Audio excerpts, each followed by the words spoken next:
I'll get everyone to quickly introduce themselves. Just say your name, say where you work, and say what one technology or possibility around all the things we've seen over the last few days that you're really excited by, but really quickly. So, Andreas, go. You already know me. I work for Opera Software. I'm Andreas Bovens. And I'm really excited about some of the stuff I just showed you, ambient badging and pop back into browser. Great. I'm Jack Archibald. Hello? Yeah? I'll just shout. I'm Jack Archibald. I'm a developer advocate on the Chrome team, and I'm really excited about streams, as you heard yesterday. Hi, everyone. I'm Emily Schechter. I'm a product manager on Chrome security at Google. And as most of you probably imagined from my talk yesterday, I love HTTPS and TLS and secure connections and all that good stuff. Great. Hello, everyone. I'm Jongki Song, working on Samsung Internet team, and I'm editing service workers. I'm Alex Komorowski. I'm a product manager on the Chrome team, and I'm excited that the web still has that strength of no gatekeepers. That's really cool. Hi, Dan Appelquist, also working at Samsung and W3C TAG co-chair. So 2 hats on this panel, and I think I'm really interested in the experimentation going on. Some of the stuff that Andreas presented around what the lifecycle management of progressive web apps are, how they get installed, how we might be exposed to the URL, all that kind of stuff. Hi, I'm Alex Russell. I'm a software engineer on the Chrome team, and I'm most excited about how much faster you're going to make the web this year with all the stuff that we've just built. I'm Tal. I'm a product manager on the Chrome team, and I'm most excited about PageSpeed module and how you can use it to help users save data. Hi, I'm Ben Kelly from Mozilla on the DOM team, and currently I'm probably personally most excited about streams because that's what I'm trying to implement at the moment. And I think it's cool. Hi, everyone. I'm Ali Alabas from the Microsoft Edge team, and I'm really excited about service workers. I'm Tao Tran. I lead partnerships for Chrome and the web platform team, and I'm most excited to have everyone's phones be a combination of native and web apps, and it doesn't matter to the user. Nice. Okay, my name is Jeremy. I work at a little agency called ClearLeft. I'm a web developer. And something we sometimes do when we're kicking off client projects is we'll have what's called a pre-mortem, where we say, okay, it's 9 months out, the project's finished, and it was a complete disaster. What went wrong? And I'd actually like to do that in terms of the web and where we are. Yes, it's a very exciting time, but maybe it's good to get out into the open what the stakes are, and what are the worst-case scenarios if we fail with these progressive web apps here. And I'm particularly interested in hearing from not just Google, but also from Microsoft and from Opera and from Mozilla. So Ali, actually, I mean, how important is all this stuff? I think it's very important. Actually, if you guys aren't aware, Microsoft has this concept of a hosted web app, which is something that we had started back in 2011 as part of our web apps journey.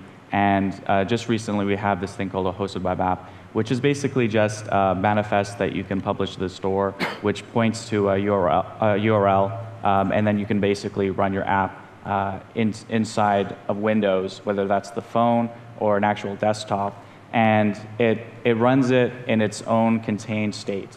So we do have some kind of history there with apps and the web together. And we're really excited with these new technologies such as service workers and the cache and fetch and whatnot to really bring forward some of the technology that will help us get to apps that are more like their native counterparts. Okay, Ali, that wasn't what I asked. Ben, from Mozilla, what's at stake here? How does the web look in 5 years' time if this stuff doesn't succeed? Well, that's a good question.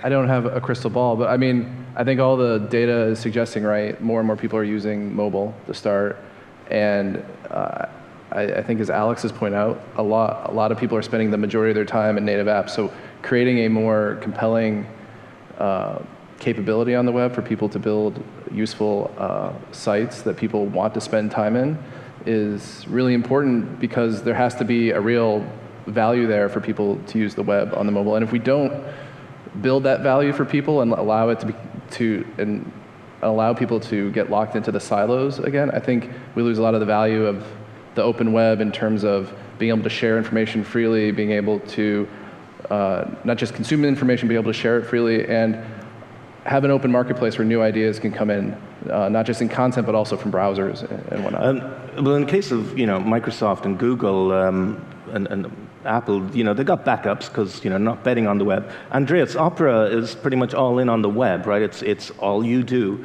So what does the end game look like here if these technologies don't take off? Yeah, it's a bit scary, of course, especially because we've invested so strongly in the web. So it's because we believe in it, and it's its open nature, its power, and so on. So it is. I've been concerned, or increasingly concerned, about sites or services that just use a website to channel people to download the app, and so it's really exciting to see less of that and more an experience fully in the browser than handing off everything, all the exciting stuff to native apps.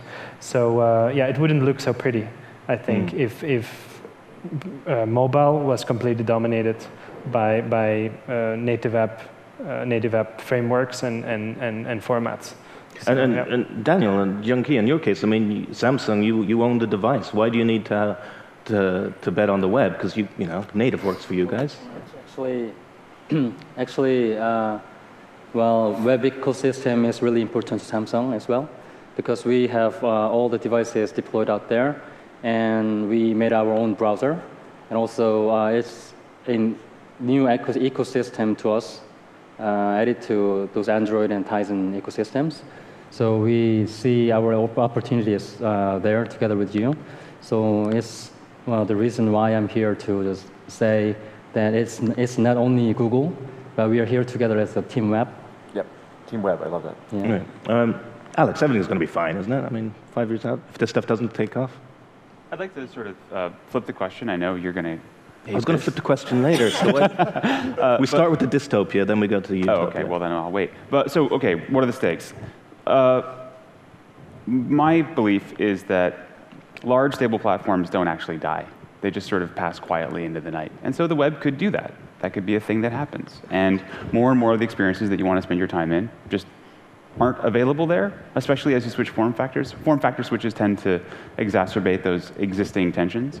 And so if we want to continue to have a free and open, interoperable, cross-device, cross-platform ecosystem that any new OS could show up and play in, or any new browser could show up and show a better way. I mean, what Andreas showed is incredible, right? The UI innovation that comes from not having a single gatekeeper, like Alex said, is what has made the web so powerful.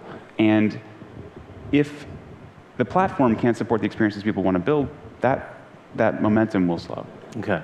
Listen, I want to address something, because a lot of questions coming in from that document you're filling in, and there were a lot of questions about Apple. When will mobile Safari do this? When will Apple do that?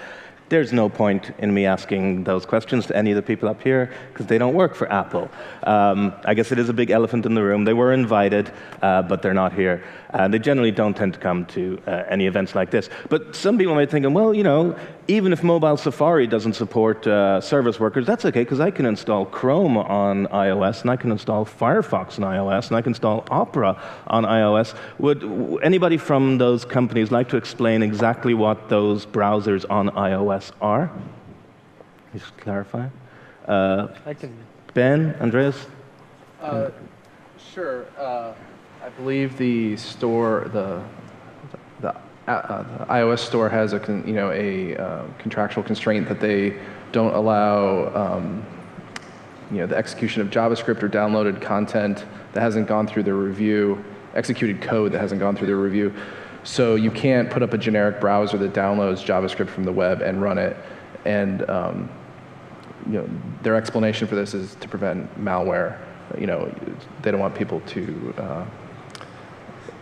There are other side effects, I guess you could say. So that means that Chrome, I believe, Opera, and Firefox are all essentially wrappers around Safari's engine inside.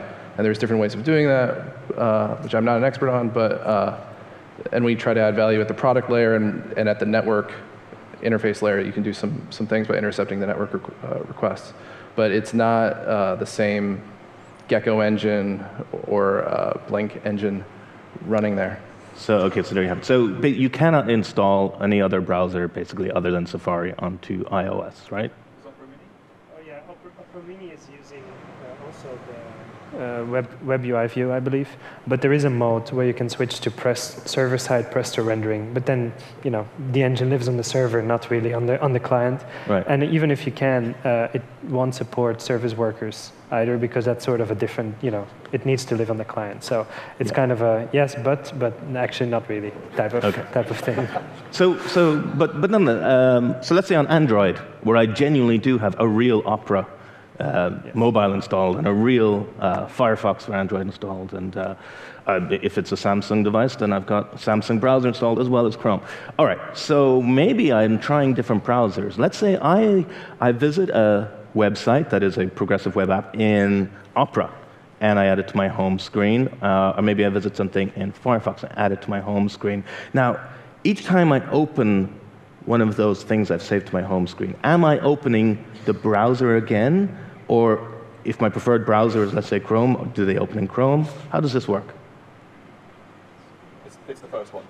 It's that you'll be opening it up in the browser that you used to add it to the home screen. And that's the same that if you've got like Chrome and Chrome Dev and Chrome Beta installed, and you add to the home screen using one of those, it will launch in the one you added to the home screen using. Okay. Is that because with progressive web apps, the storage is done with the cache, and each browser has its own individual cache? So from the user perspective, it could be quite confusing if you tap on a thing and you forgot that that you added it with a different browser, and then you clear out the cache, and now you find the thing that you added to your home screen and maybe you even forgot was built using web technology no longer works. So that moment when you add to home screen, we are increasingly seeing as sort of a special moment when you mint these things into something that feels more like an app. Okay, so the storage is basically at the browser level because it's individual caches. Is that the best idea? I mean, we see push notifications happen at the OS level. Should storage be at the OS level? But let me ask you a question. How many people besides like us web technologists in this room have 5 or 6 different browsers on their phone that they use all the time, right? I mean, most people have one browser that they use on their phone, and that it's because it's the browser that shipped with the phone, or it's the browser that the people that that they know who know something about this told them to use, or they saw an advertisement for Chrome and they saw something. So then that they're going to stick with that. So actually, I've been thinking about this issue too, because you can have multiple progressive web apps from the same web app installed onto your phone simultaneously. Actually, it's actually a good thing for testing. I'm not so sure if it's a real user experience problem because, again, I don't think most people use multiple browsers. Okay. While I'm diving deep in how I would interact with progressive web apps on different browsers, let's say I go to example.com. It's a progressive web app, and I install it to my home screen. Now, later I'm surfing the web in a web browser, and I follow a link to example.com. Now, I take it that's just going to open in the browser, but could it perhaps pop open like an app? It's almost like web intents, right, where instead of at the protocol level, now it's at the URL level? Yeah. Alex, you look like you're thinking about this? Sure, yeah. So we have a technical limitation today because of the way Android works. Other OSs could do a significantly better job here, by the way. We've designed the technology between manifests and service workers to give you this idea of the scope for the service worker, which joins up a bunch of different URLs. So we could say, if you navigate to example.com/thinger, that is actually a navigation that should be handled by the example.com app. And we could send it there, and we could open it in new UI. Today, we have a system limitation on Android that prevents that. We can't know when a progressive web app has been uninstalled from your home screen, and that means that we can't reliably decide to send you to a full screen thing, because the home screen icon is basically the permission to run something full screen. That prompt that you're saying yes to, it's adding a capability to the website, which is the ability to run full screen. And so if you've revoked that capability, but we don't know it, it would be bad for us to just open it full screen again. But I think there's a future in which that's exactly what happens, potentially, where if you navigate to URLs that are handled by an app, just exactly the same way they work in Android, you should be able to do that. You mentioned permissions there, and it seems like a lot of what progressive web apps are doing is seeing what works on native and doing that. So, oh, nice, having your icon on the home screen, launching full screen, all this kind of stuff. So I would say it looks more like native is looking at what the web does with permissions and copying us. Well, I was just going to say, I mean, should we be looking to native apps in the way they handle permissions? Well, no, I mean, and so we've always gone with the model of ask just in time, that we need the permission, and we're sticking with that. We're looking at sort of other ways to innovate there, but it's very much things like Android are switching to a model of the just in time thing. So we're ahead on this. Oh, actually, while I've got you here, speaking of native, looking at what the web is doing and kind of imitating that, what's the deal with the streaming apps, native apps thing on Android? Oh, Instant Apps? Yeah, instant apps. There we go. Yeah, it's like so a slap across the face to the web right there. So I don't see it as quite a slap across the face, I guess. And I think Google often tries to make sure that developers on different platforms can be successful. And I think historically, when you look at web, you've had low friction, which is due to this incredibly powerful security model that we've honed over the past 25 years collectively, which is quite an accomplishment. This low friction, but also low capabilities. And native apps have historically had high capabilities, but also high friction. And so Progressive Web Apps has been a multi-year effort from multiple browser vendors working on service workers, push notifications, to bring those high capabilities to the web. And I think that the Android native instant apps is kind of similar in that it's a multi-year effort to bring lower friction to native apps as well. But what I think is cool about Progressive Web Apps is we've worked on this together. You've seen a bunch of different browser vendors who are either have already shipped a bunch of these capabilities that you can use today with more on the way. And so that's what I think is really cool is you can go out as a developer and use this stuff today with Progressive Web Apps. So Alex, how do you feel about streaming web apps, or streaming native apps? You want it to succeed? You behind it? So I think it's great that lower friction allows users to be exposed to a diversity of experiences, and I think that's fundamentally good. Not what I asked.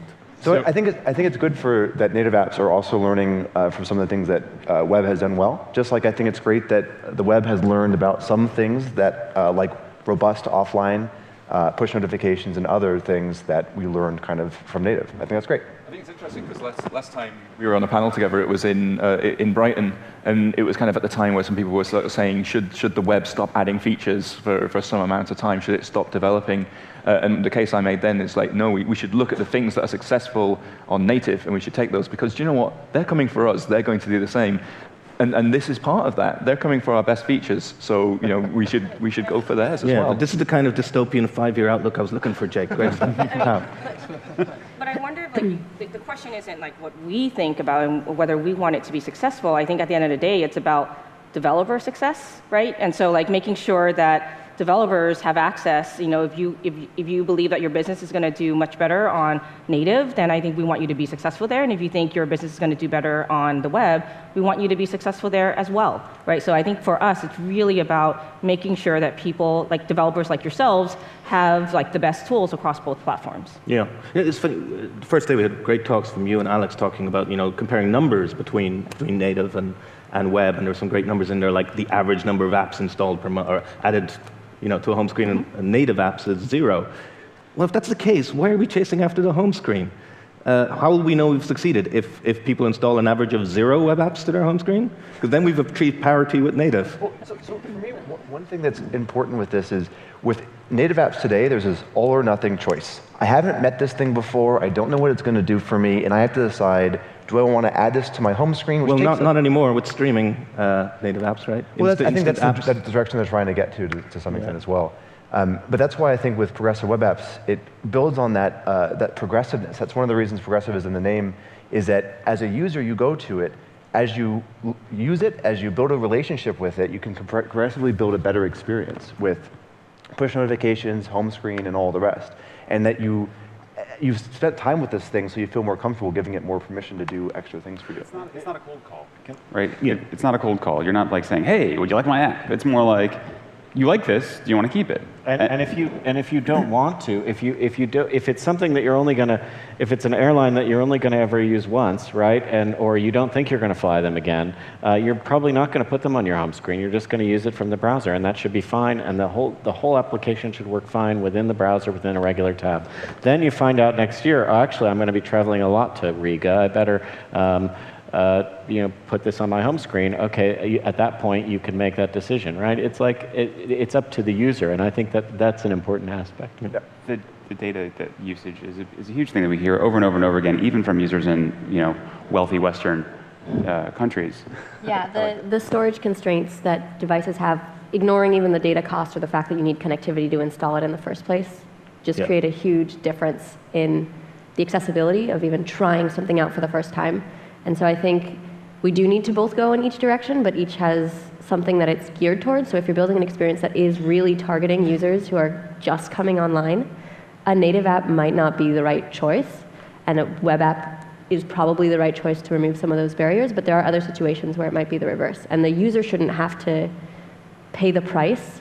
Us as developers should pick what's best, given the problem we're trying to solve. We talk about the next billion. What kind of devices are they newer things, older devices? What are they? So they're new devices in that they're being built new, and they were released in certain years. But a lot of their specs are ones that we associate from sort of previous years in some of the more developed markets. So in the US or in the UK or Europe, there'll be devices that we think of from several years ago. They may be shipping Jelly Bean on the device.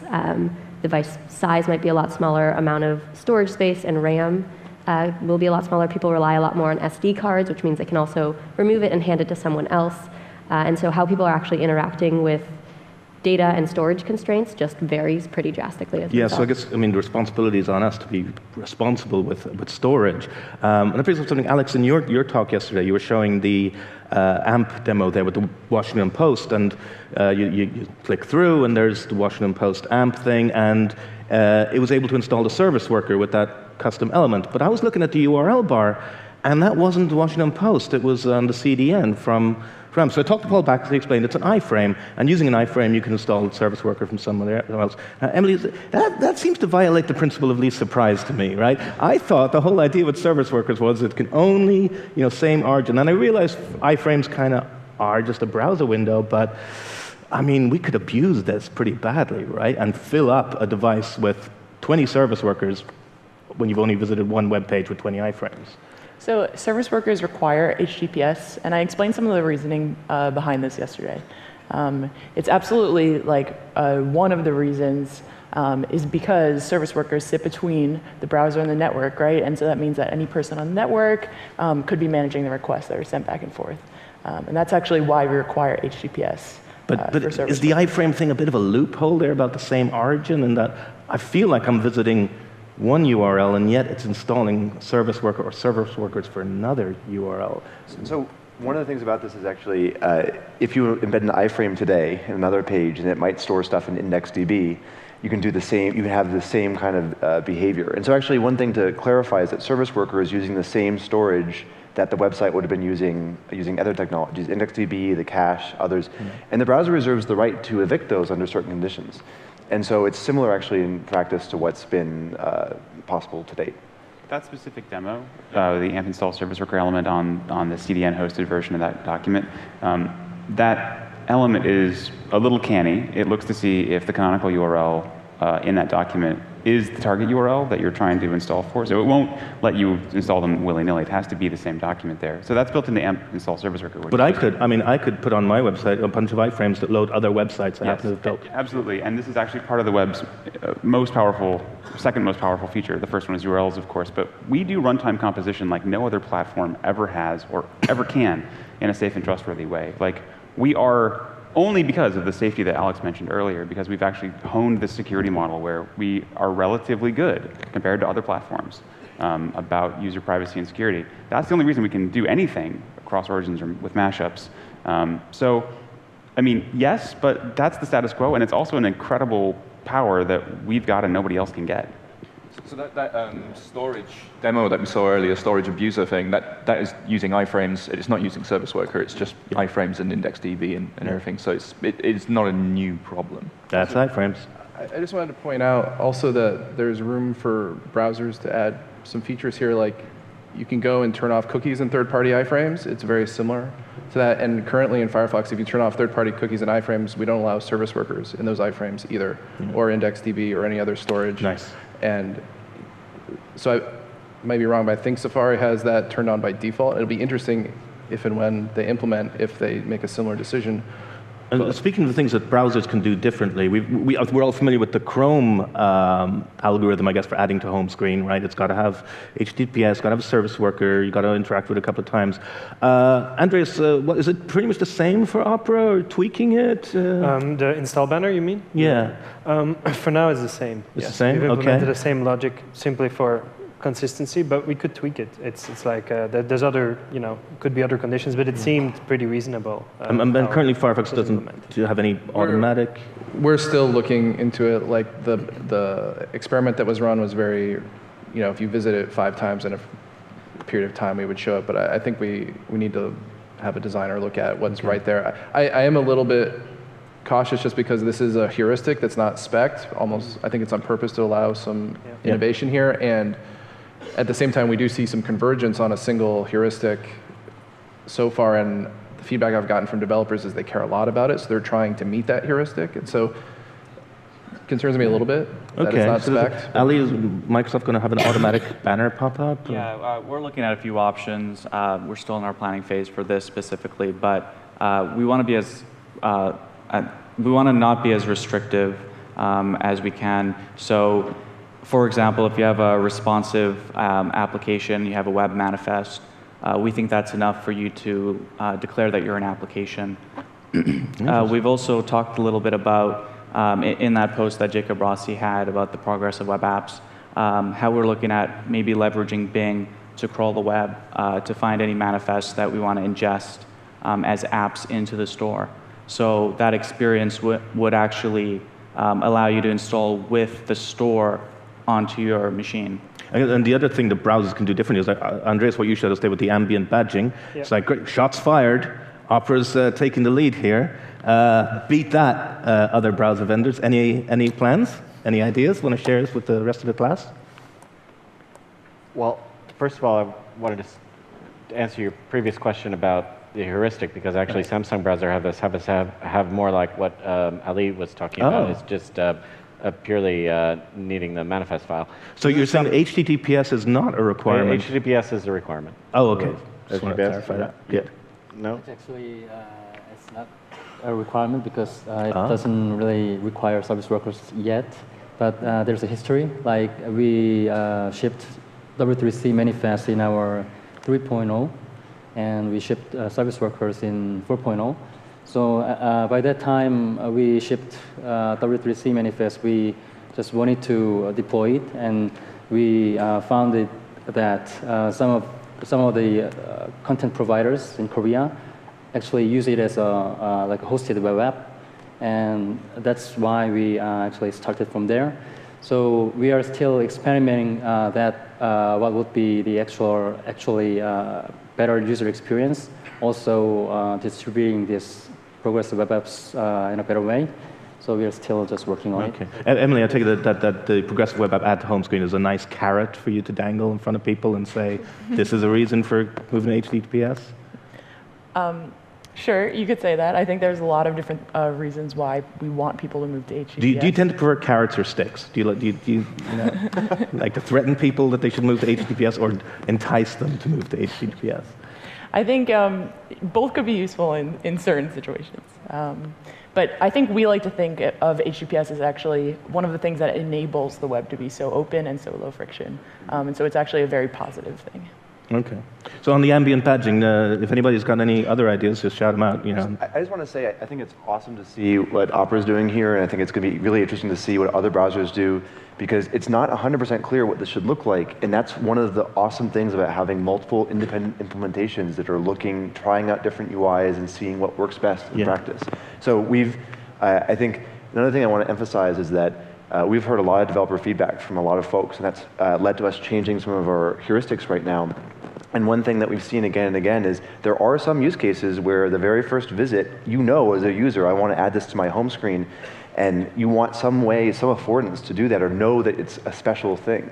And so we're also exploring some ways to do some ambient badging for progressive web apps as well. Something else that comes up, the idea of discovery or re-engageability with progressive web apps is the idea that, we need a progressive web app store, or now we see Microsoft are actually going to treat them like regular apps, right? Yeah, they'll be first-class citizens in terms of other apps. They'll be right up there with other native applications in the store. So when you search for the app, you'll find it like any other application. But do we need a progressive web app store? I mean, it'll be the same thing. But isn't Bing.com a progressive web app store? Kinda. I think about this in terms of distribution. You make an experience and you want to get it in front of users, and what's the way that you can do that most effectively? As a developer, you're trying to get users into your experience, and as a platform, we're trying to make sure that only experiences that are worth keeping are things that you're actually sort of in your face to ask to be kept. So that's where the heuristics come from, but discovery can happen in lots of different ways. Search is a great one. I'm so excited that Microsoft is doing the store route. We've talked a lot about that on the Chrome team. I think the ambient badging that Opera is leading on is outstanding, and I think we're going to see all of the above, really, because we're here to try to help you get your experiences in front of users when they like them the most. But I do think that I would like to see us tightening, as in my personal opinion, tightening the heuristics from what we have now in Chrome, and because we detect a service worker now, but I want us to get to a point where we're detecting an offline experience. I mean, at the very least, a fallback page. Like, I really want us to be able to build user trust in the things that end up on the home page. Yeah. And I think if we end up showing browser error messages, there's no trust there. Okay. And so, Andres, in your prompt to add home screen, you also don't accept display browser for adding that prompt. Is that for me? Or yeah. I think we do actually. Oh, so there is a difference. Yeah, we do accept display browser as well, as far as I know, at least. I'll have to check, but yes, we do, because in the Guardian it works. So Opera takes the lead again. So, all right. But I think this, having these strict strict rules for when it's shown, both in terms of technical capabilities and user engagement, they're pretty crucial. At first you would think, well, let's try to make this as easy as possible for developers and just show it as soon as possible and so on. But then aside of this maybe not being ideal for the user, it sort of also, I think, makes everybody a bit lazy, like, well, it will work and I don't have to do much, just include one file and it's like this magic file you put in the root and suddenly everything, you get all these banners for free, and possibilities to get users to add things to the home screen. I think it's good to start with pretty strict requirements and maybe even make them more strong over time, just to sort of make the web better and make it really worth it. Like, because adding something to the home screen is like a special thing, right? It's like a privilege. It's a privilege, right? It's like a certain KPI, if you will, like a kind of a conversion event or whatever you call it. And I think that's important to keep in mind. Apart from Samsung, all of you that make browsers, so you also make browsers for the desktop as well as mobile. How does add to home screen work, feel on desktop? I mean, I use Slack, and it's a desktop app, but I know under the hood it's actually web technology. So any ideas on how we're going to cross that uncanny valley? So you've heard my answer. You guys have seen probably the WhatsApp for desktop, which is basically just a web view instead of an application that you could put on your desktop. So as far as you're concerned, it's an app. And that's sort of the same idea with Windows. But the install process there is you go to the store? So for that, the WhatsApp example is you go to the site and you install it from there. But for what I've described earlier, you'd actually go to the Windows store and you'd search for the application and then you can install it. Okay. Well, I'm in a browser. I'm at a URL. It's a progressive web app. I'm on a desktop browser. I want this installed. So we've actually launched an add to shelf. But Butterbar inside of Chrome for Chrome OS. So that exists today, so if you load a Progressive Web App there, you should get it with the same heuristics. We're still looking hard at what that would mean or what the UI would mean. Desktop is, we supported a bunch of desktop OSs, and there are a lot of differences in getting high quality system integration. Actually, it's a little bit easier when you just have one activity at a time in Android than it is to sort of like handle all tab and all the rest of the details of a desktop OS. I'm, again, extremely excited that Microsoft is going to lead on this. Yeah, good. Just to check, because I'm running out of time, do people in the audience have questions? Eager? We have a couple. Okay, well, let's get Paul to throw the microphone. Where's Paul gone? Yeah, he's got the microphone somewhere. You can throw it over there. Meanwhile, I just want to be setting up while you're getting the microphone.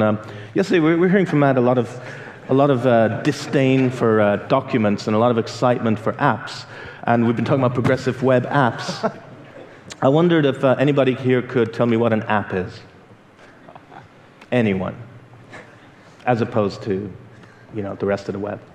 Progressive web app is a marketing term. No, but right? just app. Just app. What's an app? Can I try it? Yeah, go. I'm going to be the fool who tries. Don't do it. It's a trick. It's a trap.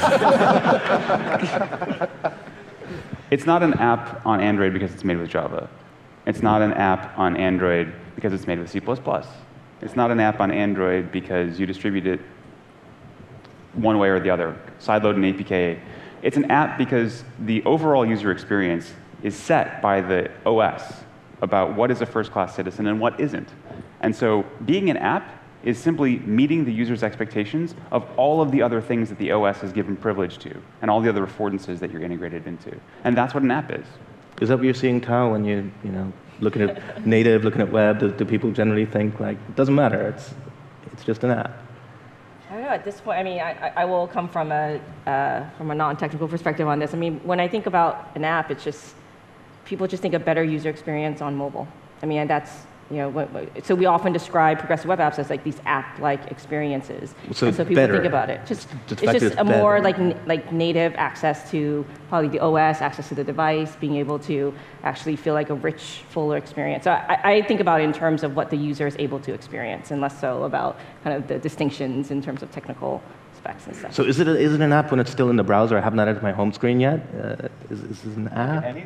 Anything that is an application that you interact with to achieve some goal is an app. Is my blog an app? Yeah. Google Maps on my browser is on Wikipedia? on my computer. Yes. Well, yeah, I think so. You know, yeah. No one listening to me. It's a trap. I know it's a trap. It's yes, amazing. We can divide the whole web into apps and documents. Isn't that something? Yes. Hi. Up to your mouth, please. Don't lick it, but close to the mouth. When you're browsing in the App Store, you see how big an app is, and when you try and install it, and you don't have enough space, well, it says, sorry, you can't install it, and then you have to choose what you remove. But when a progressive web app, you install it, and you don't have enough room, the browser decides what to remove, and then the user might lose an app that he likes to keep. How do you think about that? So this is part of the storage APIs that we saw earlier, this idea of being able to request persistent storage. And if you're granted that permission, then you can store as much as you want, and the browser will not remove it. And the hope is we can get to a position where if the device does come under storage pressure, then you'll go to the menu you go to where everything's listed with the biggest thing at the top. But it won't just be Chrome sitting there using gigabytes. It will be origins. Like all of your persistent origins will be there separately, so you can decide, do you know what, that game can go, but all of my offline videos can stay. You can cache the request with the service worker. Can you upgrade that to a persistent storage? So just want to just clarify. We've pulled the world's largest bait and switch at application installation time, right? By the time you get that prompt at the bottom in Chrome today, we've already done all the work of storing everything, right? You've already got all.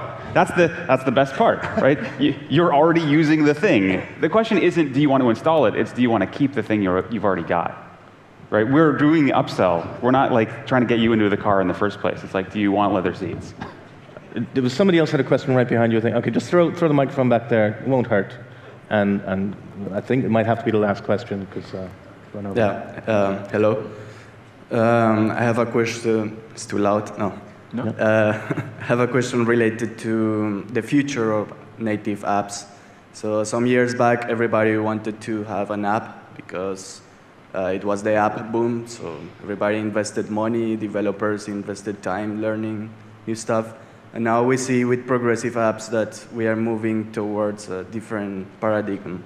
So in the future, if these things really, like it's a thing, what will be the future of native apps? Why would I want to install a native app if I get the same from this? This is brilliant because this pretty much ties into how I was going to wrap this up, which was instead of the pre-mortem, we'd have the 5 years out, we've succeeded, progressive web apps, people are using them, but this is a great addendum to that. Well, what are people using native apps for in this beautiful utopia of progressive web apps?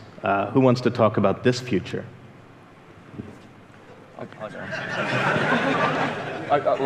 say that how high games that require high CPU and high GPU will be the last things to sort of come to the web. The last bastion. Okay, games. Yeah?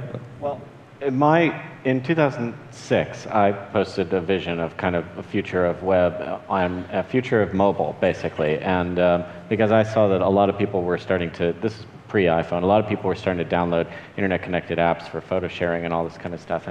And my view, which I still hold, is that native apps are going to play a role in that, but more and more the web, and alongside of the web, the web and native apps are, or should both play a role, and we want the web to, wherever possible, to become the vector for whatever experience the user gets, for whatever applications the user is using. So whether that's a native app or a web app.